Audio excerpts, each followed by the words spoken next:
Hello students, welcome to A B study point. आज हम class 7 का चैप्टर 6 करेंगे। सबसे पहले हम इसका त्रिभुज और उसके गुण। सबसे पहले आज हम इसका इंट्रोडक्शन करेंगे। इंट्रोडक्शन इसलिए ताकि आप जब चैप्टर शुरू करो और उसके एक्सरसाइज के क्वेश्चन सॉल्व करो तो आपको कोई भी प्रॉब्लम ना आए। तो सबसे पहले हम बात करते हैं त्रिभुज। त्रिभुज क्या होता है? किसी भी तीन रेखाखंडों से आप जो एक आकृति बनाते हैं, बंद आकृति, वो क्या होते हैं? त्रिभुज। चाहे वो ऐसी हो चाहे वो ऐसी हो। हमारे कितनी रेखाखंड है? 1 2 3। तीन रेखाखंडों से जो भी बंद आकृति बनी वो क्या है? हमारी त्रिभुज। अब हम एक त्रिभुज बनाते हैं और उसकी कुछ डेफिनेशंस करेंगे कि इसमें क्या क्या होता है। त्रिभुज हमने एक बनाया, ABC एक त्रिभुज बनाया। उसमें सबसे पहले हम देखेंगे भुजाएं। भुजाएं हमारी कौन सी होती है? कितनी भुजाओं से मिलके बना है हमारा त्रिभुज? हमारा त्रिभुज बना है AB, BC और AC। तीन भुजाओं से मिलके हमारा त्रिभुज बना है। तो हमारी भुजाएं होंगी AB, BC और CA। कोण, कोण क्या होते हैं? अब हमारे ये तीन कोण हैं, A, B, C। अगर हमें B कोण को बताना है तो हम बताएंगे ऐसे, एंगल ABC या फिर एंगल CBA। जो भी एंगल हम बताएंगे उसे हम हमेशा बीच में रखेंगे और बाकी दोनों साइड में। तो हमारे कोण कौन से होंगे? एंगल ABC, एंगल BCA और एंगल CAB। अब हम बात करते हैं शीर्ष की। शीर्ष क्या होता है? जितने भी कोने होते हैं किसी भी आकृति में वो उसके शीर्ष होते हैं। तो ये हमारी आकृति में कितने कोने हैं? 3, A, B, C। तो ये तीन हमारे शीर्ष हो गए। आगे हम देखेंगे माध्यिका। माध्यिका त्रिभुज में हमारी क्या होती है? हमने एक त्रिभुज बनाया ABC। हमने A शीर्ष से एक रेखाखंड खींचा, उसके सामने वाली भुजा BC पे। हमने इस तरीके से खींचा कि ये BC को 2 बराबर भागों में बांटेगा। इसका मतलब हमारी BD DC के बराबर होगी और ये त्रिभुज इस त्रिभुज के भी बराबर होगा। माध्यिका क्या होती है? किसी भी शीर्ष से सामने वाली रेखा पर खींची गई एक रेखाखंड होता है जो उसे 2 बराबर भागों में बांटता है। तो AD हमारी एक माध्यिका हो गई। इसी तरह हम B से भी माध्यिका खींच सकते हैं AC पर और C से भी माध्यिका खींच सकते हैं AB पर। अब हम बात करें लंब की। लंब हमारा क्या होता है? कोई भी एक रेखाखंड जो एक रेखा पर 90 डिग्री का कोण बनाता है वो हमारा लंब होता है, शीर्ष लंब। अब त्रिभुज में हमारा शीर्ष लंब क्या होता है? ABC हमारा एक त्रिभुज है। हमने A शीर्ष से BC पर एक रेखाखंड खींचा जो इस पर 90 डिग्री का कोण बनाता है, वो होता है हमारा शीर्ष लंब। अब देखो, माध्यिका और शीर्ष लंब में हमारा अंतर क्या है? माध्यिका सामने वाली भुजा को 2 बराबर भागों में बांटती है और शीर्ष लंब हमारा सामने वाली भुजा पर 90 डिग्री का कोण बनाता है। ये ज़रूरी नहीं कि अगर ये 90 डिग्री का कोण बना रहा है तो भुजाएं भी आपस में बराबर होंगी, ये बराबर नहीं भी हो सकती है। आगे हम बात करें त्रिभुज के अंतःकोण एवं बाह्य कोणों के बारे में।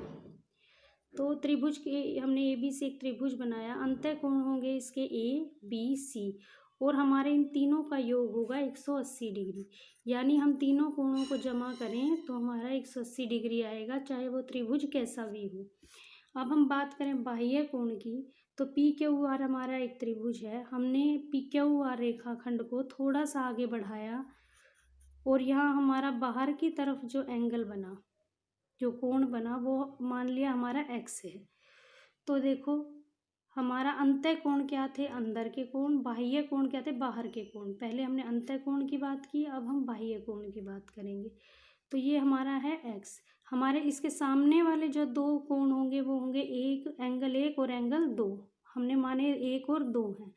अगर हमें X निकालना है तो हम क्या करेंगे? इन दोनों का योग कर देंगे, यानी X का मान इन 1 और 2 के योग के मान के बराबर होगा।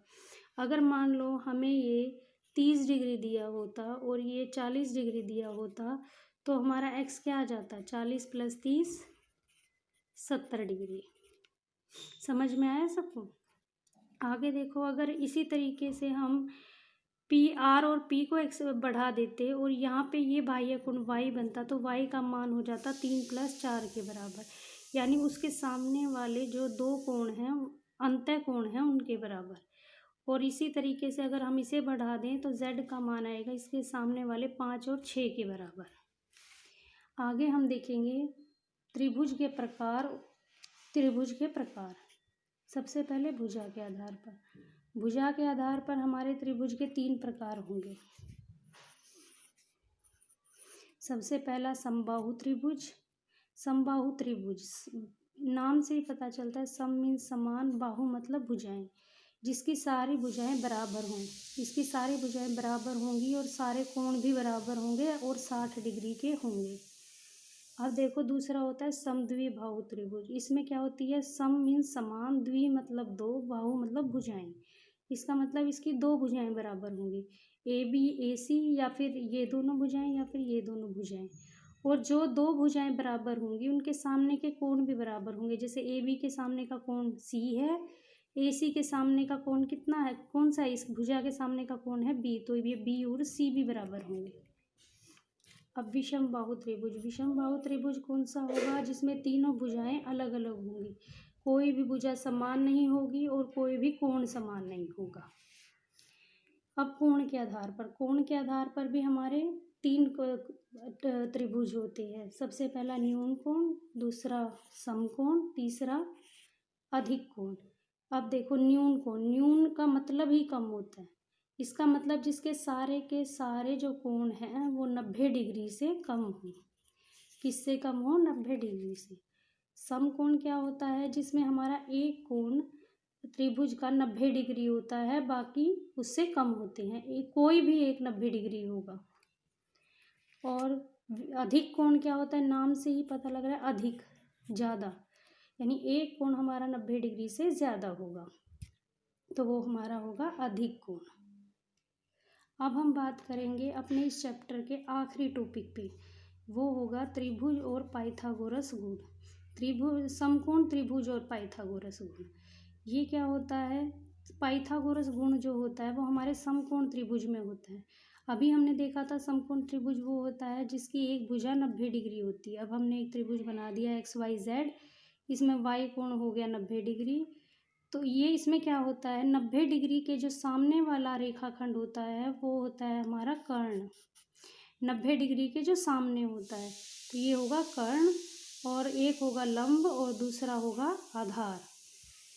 तो देखो हमारा एक ही होगा, तो हमारा फॉर्मूला बनेगा कर्ण का वर्ग बराबर लंब का वर्ग जमा आधार का वर्ग। कर्ण हमारा क्या है, XZ का वर्ग बराबर XY का वर्ग प्लस YZ का वर्ग। अब हमारा अगर ये 3 होता और ये 4 होता तो हमारा क्या आ जाता, XZ का वर्ग बराबर 3 का वर्ग जमा 4 का वर्ग। XZ का वर्ग क्या आ जाता, 9 जमा 16 बराबर 25। अब 25 क्या होता है, 5 का वर्ग। अब हमारा XZ का वर्ग आ जाता 5 के वर्ग के बराबर। अब वर्ग से वर्ग हमारा कैंसिल हो गया, तो XZ हमारा आ गया 5। इसी तरीके से अगर हमें आधार पूछा हो या लंब पूछा हो, हम इस फॉर्मूले में डाल के अपने वैल्यू निकाल सकते हैं। इसमें बस हमारा इतना ही था। अगली वीडियो में हम करेंगे एक्सरसाइज 6.1। तब तक के लिए बाय बाय। अगर आपको मेरी वीडियो अच्छी लगी हो तो मेरे चैनल को लाइक एंड सब्सक्राइब ज़रूर करें।